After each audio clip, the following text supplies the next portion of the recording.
burburkii 1991kii ku dhacay Soomaaliya kaliya qadka kalama bixin nolosha dad fara badan oo Soomaaliyeed ee waxa uu qadka kala baxay ilihii dhaqaalaha nolosha iyo qaybaha kala gedisan oo ay bulsho ku noolaan lahayd Muqdisho waa xudunta Soomaaliya waa caasimadda Soomaaliya waxa ku nool ku dhawaad 4 milyan oo qof haddaba miyaa laga isticmaalaa shilinka Soomaaliga gaar ahaan kunka shilin oo u dambeeyay isticmaalka lacagta Soomaaliga dalkii waxa qabsaday dollar aan la garanayn meel uu ka yimid isticmaalka dollarka kuma cusba magaalada Muqdisho iyo gobolada kala duwan ee dalka Muqdisho iska badaayay gobolada qaar lagama isticmaalo shilinka Soomaaliga oo dadyoga qaar oo ka yimid gobolada qaar markaad la kulanto waxayba ku sheegayaan aragtida kunka shilin in ay tahay mid ay eegu u xiiseen Hiiraan oo kamid ah gobolada dalka waxa ka istaagay gabi ahaanba isticmaalka shilinka Soomaaliga oo waxa lagu isticmaalaa lacag dollar oo kaliya Muqdisho ma Washington ba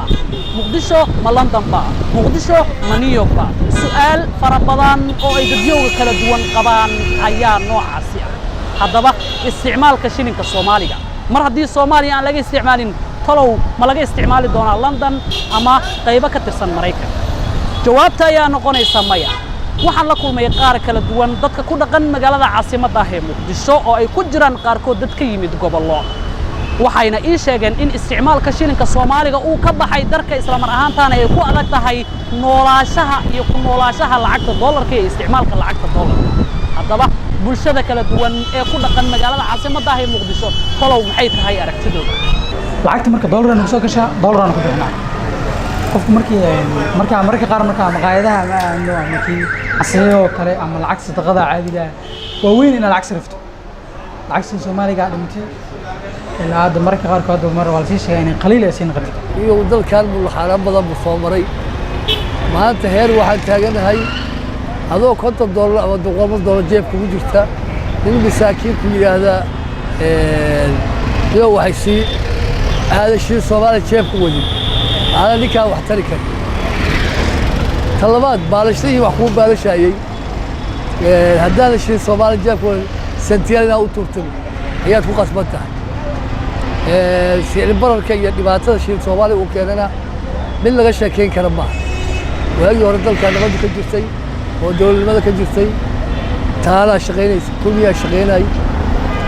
واحد شغينا هي بقول شيء كنت شيء توي شيء شيء شيء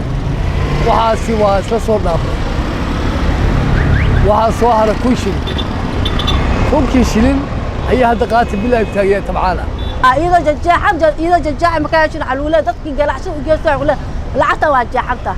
هذا ما حقوق قصب أنا بهذا الساعة دولار وأنا نبغى قبلها سديس نص دولار هل دولار لما دولار أنت كير ما بهايسنه يا إيفس أنت كيلا أنا مساكين هاي يا عدي لو حجاي كمان نلا ما يسوى هذا استعمال شو شيل Soomaaliya waxa nizid ku waxa nizid male muhiimadu waxa waa inuu shilka shaqeeyo laakiin su'aasha la isweydiiyo maxay tahay soo ku shaqeey karaa shilka Soomaaliya wuxuu ku shaqeey karaa inuu bangi dhexe shaqeeyo bangi dhexe inuu shaqeeyo in maartii mushahar lagu diibo in xataa ciidamada xataa la siiyo Soomaaliya la siiyo waa gartaa malaha geesta kale waxaan la kulmay mid kamid ah dadka ku dhaqan magaalada Beledweyne oo safar ku yimid magaalada caasimadda ah ee Muqdisho waxaana iiga sheekeeyay dhibaatada ka jirta gobolka Hiiraan gaar ahaan magaalada Beledweyne ee xarunta gobolka Hiiraan kama jirto isticmaalka shilin Soomaaliga kama jirto lacag kale oo Soomaaliyeed oo laga isticmaalo waxa laga isticmaalaa dollarka oo kaliya horta maxay hal sano iyo barmaana arkay lacag shilin Soomaali Muqdisho imaaday أنا وحي صورة كشورت إن عسى أنا كباك عسيستو تاسو إذا معيت أنا إيفيس استعمال الحجم كان جوني 0.1 تور جرني وحارك عسى ولا 0.1 حباي تور نزول سوسرف وحامر كاس درامين العكس الصومالي أي مقدش كتم بس حتى وحن درامين مقدشين إيش الصومالي سي بحاي معيت وحن إلى رم مقدشو آد معيت نسيب بنتي وليش الصومالي هايستين أنا هالسنة برمان أركنيش الصومالي magaalada Muqdisho waxa ku nool ku dhawaad 4 milyan haddana shilinka Soomaaliga waxba qiimo kama laha mar haddii aad cideen weyso dalkaaga shilinkaaga iyo dadkaaga muqula tahay qof aan u dhalan dalkaaga inuu cizeynayo inta mid kamid ah jawaabtu waxa ay noqonaysaa maya haddaba muwaadin haddii shilinkaaga uusan qiimo lahayn adigu dunida qiimo ma ka yeelanaysaa